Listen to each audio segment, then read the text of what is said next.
I'm Bianca Cotton, host of Behind the Confident Smile. I am here with Jordan Owens today to talk about pregnancy, postpartum, and pills. So let me say this a little bit. Jordan is a mom of five, and she's going to dig into that a little bit. Has been married for over a decade, and postpartum depression is a topic that we really have been talking about off camera a lot, and how that has been for her with all of her pregnancies, right? Yes. All Every of them, single one. every single one of them. So, Jordan, thank you for being here and your willingness to talk about your life and your experience with pregnancy, postpartum, and the pills. Absolutely. Thank you for having me. My pleasure. So when we go back, I like to journey back. When you first found out you were pregnant with your first child, what was your response? Oh, my goodness. I was so excited. So I'd always wanted to be a mom. And Donald and I said that we would take 2 years before trying to get pregnant. And so we were trying, and we had just bought our first house, and we found out on Valentine's Day. Oh. And we were youth pastors at the time, and so I took a test at youth. And I was of all the places, I was like, I just can't wait. I got to find out. And so we were elated. And I knew, I was like, okay, the Lord had already told me we're going to have a girl. We're going to name her Catherine. We had her name meaning, all of that. I was so excited because I just knew like this was going to be the most beautiful journey. This child was promised to us. She came right at 2 years. This is going to be wonderful. So then the sickness came. I was about to say, and then. And then I ended up having hyperemesis. And so at first people were like, oh, it's just morning sickness. It'll, by month 3, it'll go. And even my OBGYN at the time was like, probably about month 3, but this is pretty severe because at the time I was, slim, trim, had my new baby. I was like, I'm still working out. I have my baby. And I got so sick, I lost 20 pounds within the first 3 months. Wasn't eating. They had put me in the hospital a couple of times by then. And I was like, Lord, this child must have a very large calling because there's no way. Me, but the promise wasn't a full picture of what your journey would be. Exactly. The promise was the child. Correct. Not the journey. You got it. And what is you said hyperemesis gravidarium. So it is extreme morning sickness. Yeah. So it's when you have to get the IVs. Sometimes you're hospitalized. I was to the point with Catherine, it wasn't as bad as the last one. She was my first go round with it. So I got hospitalized a couple times for dehydration, and they were like, okay, you'll be fine. I was sick, like vomiting every day for at least 6-7 hours a day, still going to work until 8 months. I got relief at 8 months. At 8 months. And it's only a couple of more weeks to go. I was in the home stretch. I was like, oh, okay. So we're not going to have this beautiful, oh my gosh, you're glowing. No, I was green. I was green. And people knew when the hyperemesis had lifted because they were like, oh man, you look so great. I was like, yeah. Yeah, I know. Okay. So how are you able to keep working through? It was just necessity. Donald and I were just like 2 years into our new careers. We had just bought a new home. And I really don't know how not to work. And so I just was like, okay, I'm going to suck it up. Granted, my husband was like, hey, if you need to pull back, And I was like, no, I can do this. I'm tough. I survived all of this when I was younger. I can do this. Yeah. Tough girl attitude can get you into some places. In some spaces. That you don't want to be in. So that's all that was all the motivation. And every time I was like, okay, Lord, this is my process. So let me just keep trucking it out. But I was ready for her to come. And then she had the nerve to be 2.5 weeks late. Oh. I got to the doctor. I was like, induce me. I don't care. I don't. They're like, you want to go natural? Nope. Induce me Today. today. And so after they induced you and you had Catherine, when did the postpartum depression hit for you? It was maybe 2 weeks after. And part of me wants to think that it was because I was still coming through the trauma of birth. So I was induced, but I still did not want an epidural. I was like, I still want to do this. I still want to do this. I did 60 hours of induced hard labor. Worse. 60. 60. Oh. It was terrible. And so then when I finally got the epidural, I slept for 12 hours. They woke me up and said, push. And I pushed for 10 minutes and she was here. And so I think it was the high of my first baby is here. She's so sweet, wonderful. Loved her. 2 weeks later, though, it wasn't that I wasn't able to connect with her, because I was, but I felt so depressed. My body was different. My emotions felt different. And I felt like in some way I had failed or I'd done something wrong because my process and my labor were so hard. And all I could think was, Lord, what did I do that I didn't get the beautiful experience? And so that spiraled me into a depression. Hi, I'm Darius Hillman. Joining me on the next In the Arena, the chair of the City Club of Chicago, Jackie Robinson Ivy. To whom much is given, much is required. And, I could not be the half-time good Christian that I try to be if I was not giving back. Join the conversation Tuesday at 7 p.m. on CAN TV Cable Channel 19 and streaming on cantv.org and the CAN TV Plus app. Experience the power of community television. Which is a lie. Right. I was sitting there like, what you did was carry a whole human. Yeah. Right. That was more than enough. But this feeds into the ideal pregnancy, the ideal birthing experience versus the reality of what the birthing experience has been for different women, depending on our bodies, how our bodies respond, if that baby ready to come out or not, even though you ready for them to come out. Right?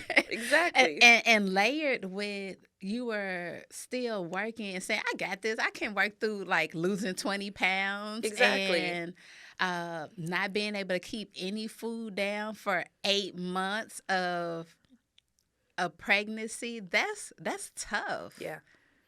Did you, in that time, did you,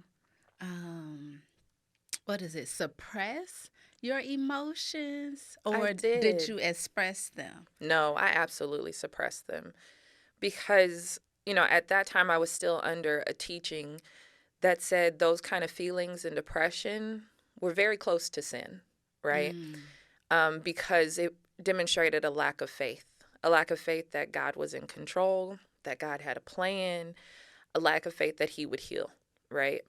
So I was in a position where I was a leader.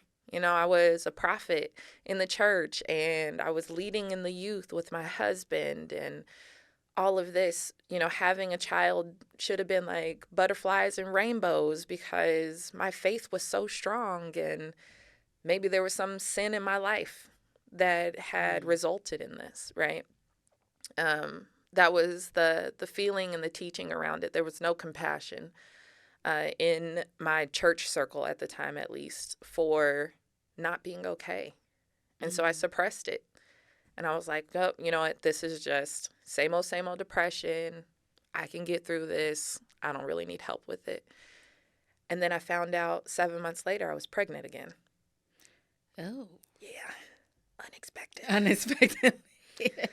Because after that, I had told Donald, nope, we're not doing this again. Right, because of your experience and suppressing emotions.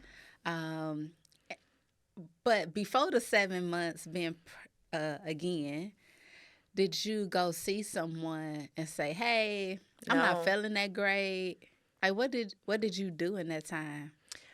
I did what I was told, and that was to be a good wife and be a good mom and pray. Other than that, going to see a therapist, and I was not in a Black church. I was in a Latino church, but there's a whole bunch of similarities in both of those spaces. When it comes to the ideal of therapy and talking to someone else about your problems, that's not God or your pastor, right?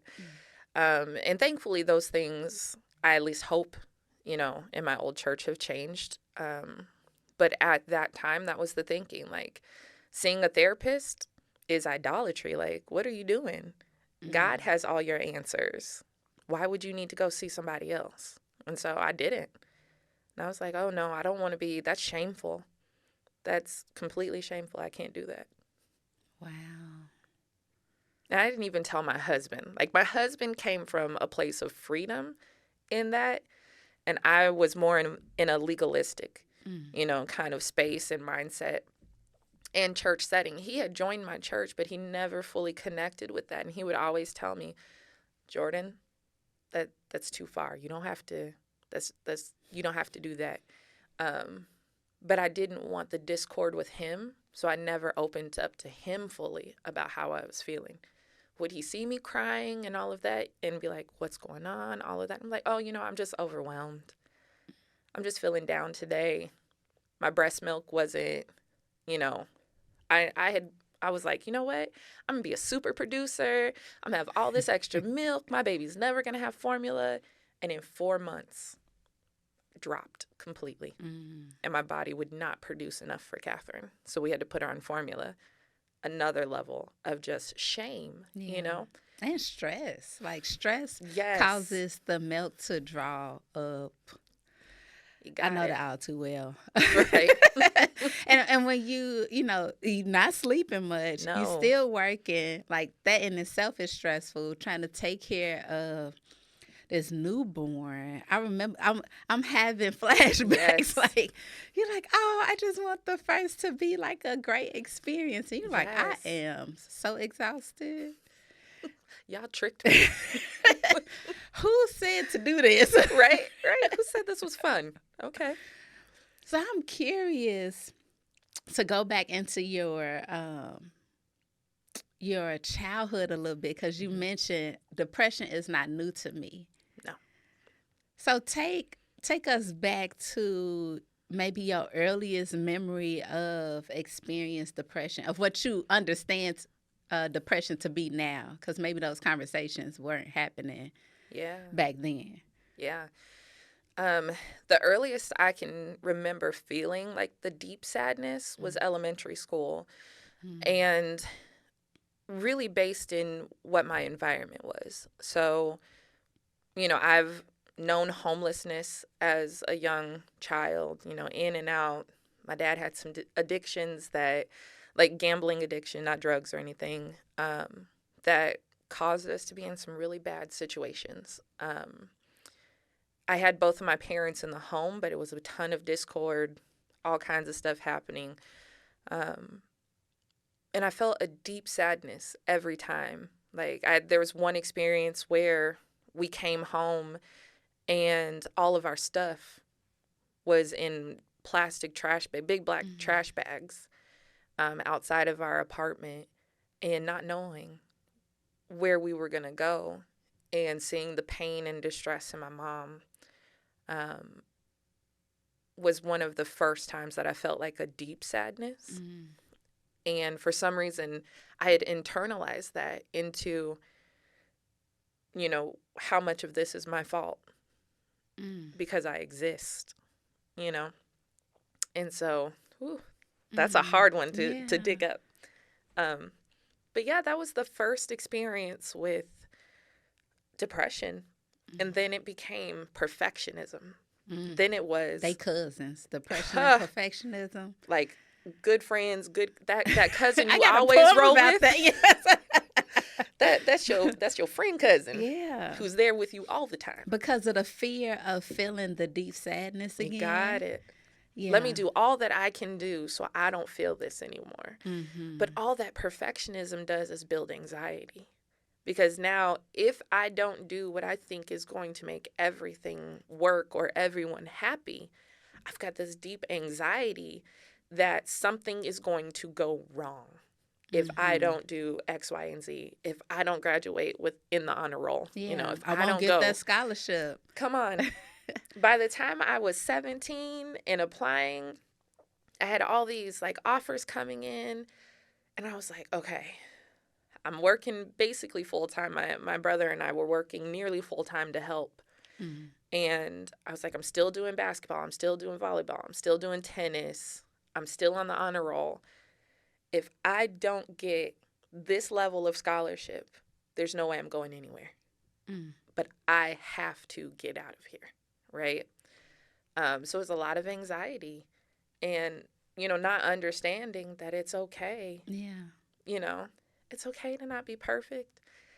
It's okay to, embrace the fact that sometimes your circumstances, especially as a child, are not out a of result. your control. Yeah, they're not a result of you being around Right. or you having a moment that's a kid moment. So those were the things that followed me, though, into adulthood. Yeah. And so it was the always achieving, always doing. Went to Northwestern, worked my butt off, still worked, paid my own tuition payments, all of those things, but still had a really great, experience. But high anxiety. If I didn't end Northwestern, at least close to cum laude or summa cum laude, I had failed, right? So those are the things that followed. Yeah. And it's just a cycle of anxiety or perfectionism, anxiety about the perfectionism, feeling like I didn't hit the mark. Right. And now I'm back into depression. Right.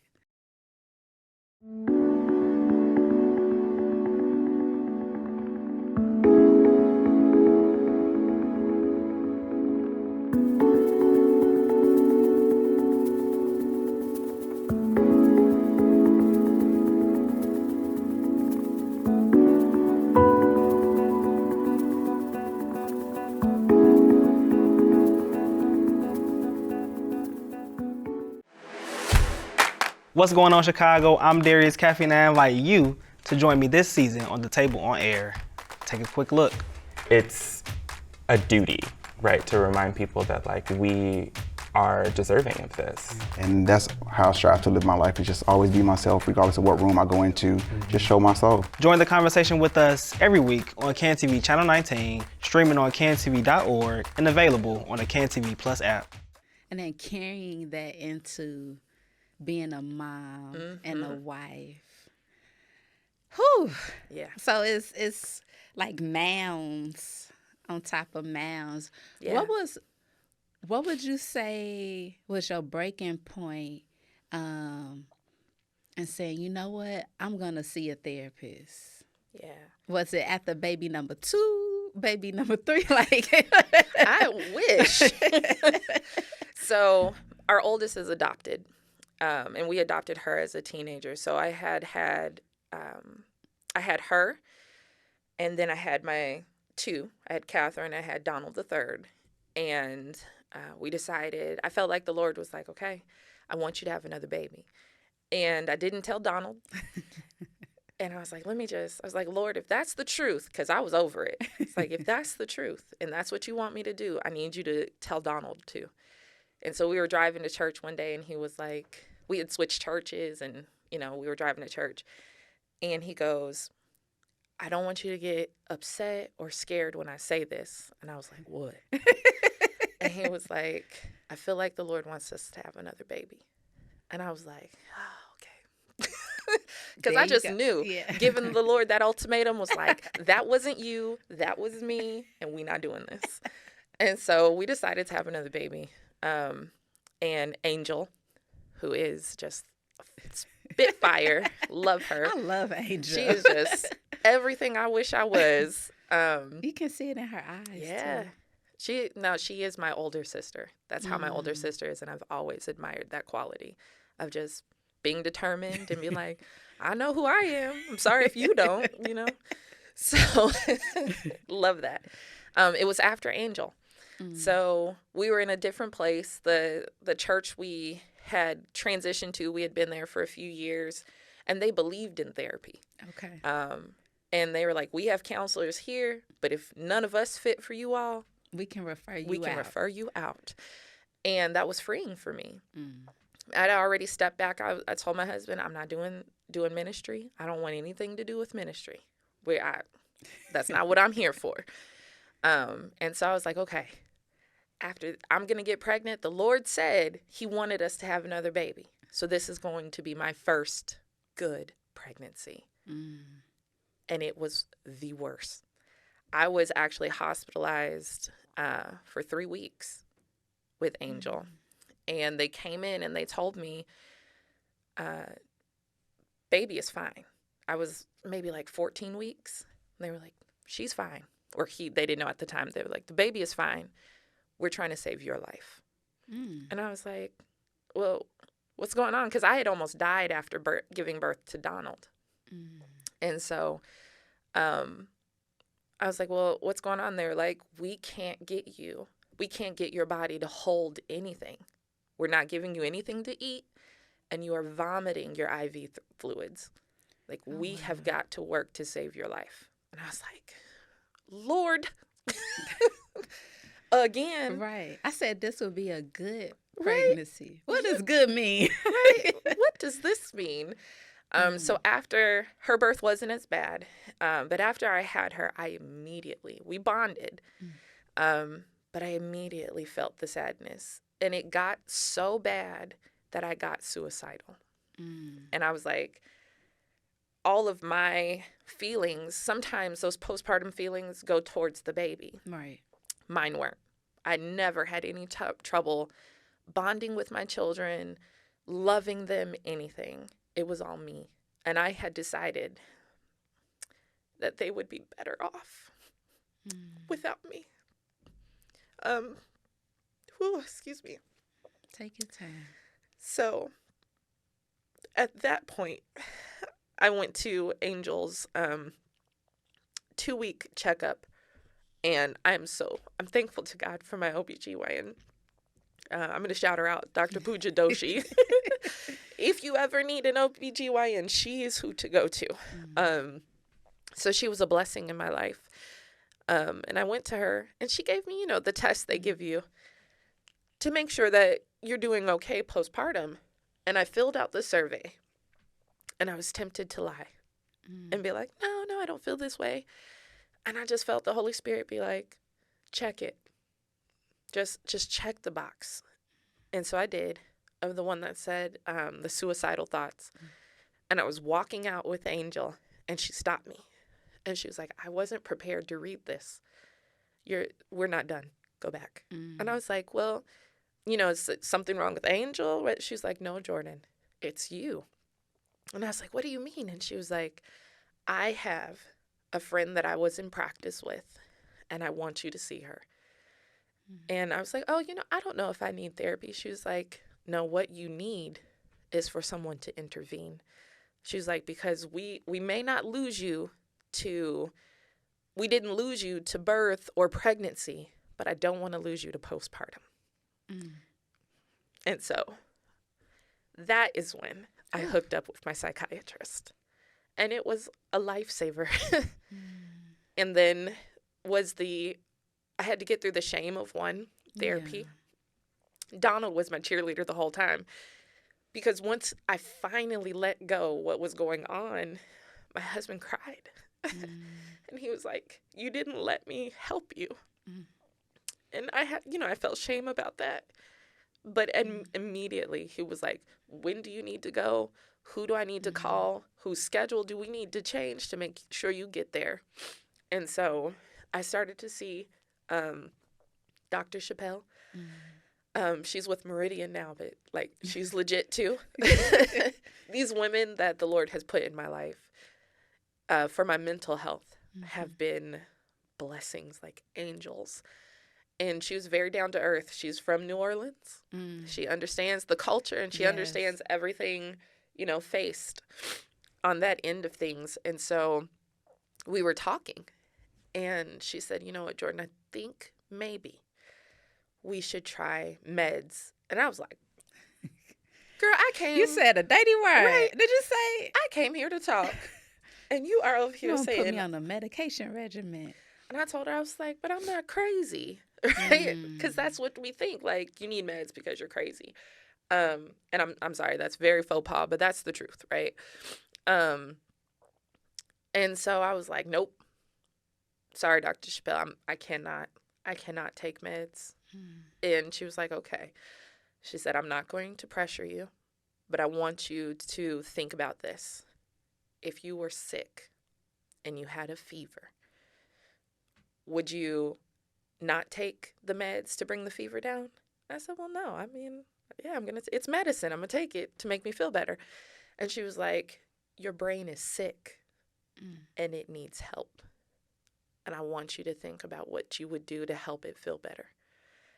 And I said, all right. How could you argue with that? I know, right? Like, look at you over here being logical. Thank you.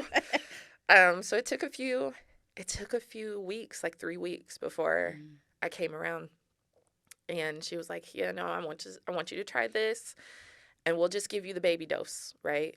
And my body responds to meds really, really well. Like, they had to give me the tester shot or dose of the epidural, and I was like, oh, yeah, hey. So I started taking the meds, and she was like, there's some side effects.